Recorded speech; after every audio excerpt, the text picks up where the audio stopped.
তো তখন প্রথমবার একজনকে দেখে পছন্দ হয়েছিল, মানে ওই ভালোবাসা তো ওইটা আমি বুঝতাম না, ভালো লাগা হয়েছিল আর কি। তো ওই লাইনটা যখন হতো না আমার খুব ভালো লাগতো, এখন বুঝতে পারি লাইনটার মানে জানো লাইনটা কি, যা চাওয়ার চেনে যা পাওয়ার নিয়ে নে, যা হওয়ার হয়ে নে আজকে।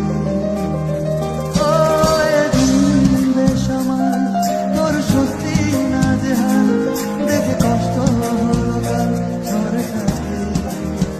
ছেলেরা শুধু মানসিক শান্তি আর মানসিক সাপোর্টটা চায়। ছেলেদের কোনো চাওয়া পাওয়া সত্যি বলতে নেই। তারা যেখানেই মানসিক শান্তি পাবে তারা সেখানেই তাদের একটা কুঁড়ে ঘর বানানোর চেষ্টা করে। যেখানে মানসিক শান্তি নেই সেখান থেকে তারা ধীরে ধীরে বিচ্ছেদের দিকে সরে যায়। সব থেকে বেশি ইম্পর্টেন্ট ছেলেদেরকে মানসিকভাবে কতটুকু সাপোর্ট করা যায় এই জিনিসটা খেয়াল রাখা।